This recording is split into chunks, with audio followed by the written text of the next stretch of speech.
Shalom, Betani Batam Community bersama dengan kami dalam program 5 Menit Penuh Harapan. Hari ini kita melanjutkan pembelajaran kita dari Matius pasal 5 ayat yang ke-25 dan 26. Injil Matius pasal 5 ayat 25 sampai dengan 26 saya bacakan untuk kita semua Bapak Ibu. Firman Allah berkata, "Segeralah berdamai dengan lawanmu selama engkau bersama-sama dengan dia di tengah jalan, supaya lawanmu itu jangan menyerahkan engkau kepada hakim, dan hakim itu menyerahkan engkau kepada pembantunya, dan engkau dilemparkan ke dalam penjara. Aku berkata kepadamu, sesungguhnya engkau tidak akan keluar dari sana sebelum engkau membayar hutangmu sampai lunas." Di dalam ayat 25 dan 26 ini, Tuhan Yesus bergeser mulai berbicara tentang hutang piutang. Orang-orang yang memiliki hutang, Bapak Ibu yang dikasihi oleh Tuhan. Yesus mengatakan, jika kita punya hutang, kita perlu menyelesaikannya dengan baik. Kita harus membayar hutang kita, melunaskan hutang kita. Kita tidak boleh ngemplang. Orang Kristen, anak Tuhan tidak boleh ngemplang hutang. Kita harus membayar jika itu sebuah hutang, Bapak Ibu yang dikasihi Tuhan. Lalu bagaimana jika ternyata jatuh tempo kita belum bisa membayar hutang terhadap saudara kita? Tuhan Yesus mengajarkan segeralah berdamai dengan lawanmu selama engkau bersama-sama dengan dia di tengah jalan. Supaya lawanmu itu jangan menyerahkan engkau kepada hakim, dan hakim itu menyerahkan engkau kepada pembantunya, dan engkau dilemparkan ke dalam penjara. Bapak Ibu, Tuhan Yesus mau anak-anak Tuhan hidup harus penuh tanggung jawab. Memang anak Tuhan seharusnya tidak perlu berhutang.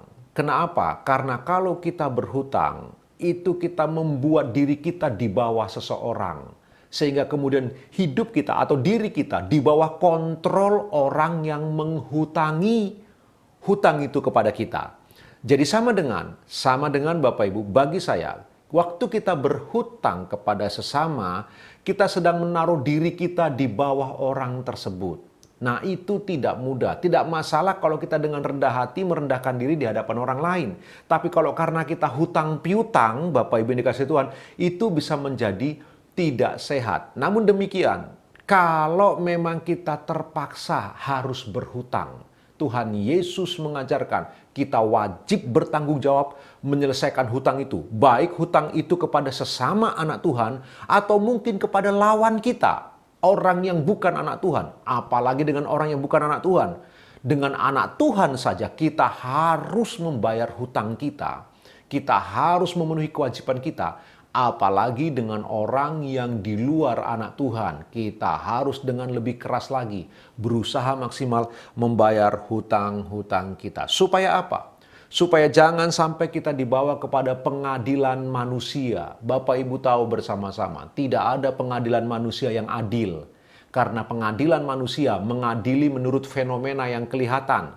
Hanya pengadilan Tuhan yang sungguh-sungguh adil.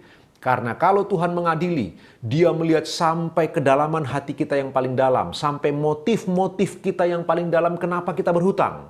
Kenapa kita belum bisa bayar hutang. Tuhan tahu sampai hati yang paling dalam. Karena itu, pengadilan Tuhan pasti adil. Tapi pengadilan manusia tidak bisa adil. Karena manusia tidak bisa melihat motivasi hati manusia yang paling dalam.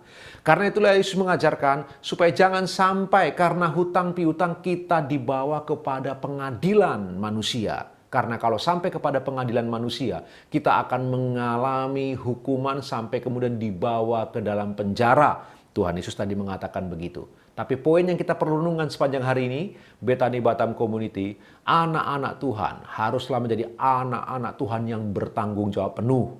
Kita perlu menjadi orang-orang yang cekatan dalam bekerja, rajin dalam berusaha, bekerja keras dalam tanggung jawab kita masing-masing. Sedapat mungkin janganlah berhutang, namun kalau terpaksa harus berhutang, mari kita bayar hutang kita dengan sungguh-sungguh. Bapak Ibu, jadilah anak-anak Tuhan yang tidak melenceng atau orang yang tidak ngemplang hutang. Kita perlu membayar hutang kita dengan jujur. Sepanjang hari ini selama beraktivitas renungkan kebenaran firman Tuhan ini, Bapak Ibu yang dikasihi Tuhan, Tuhan Yesus memberkati.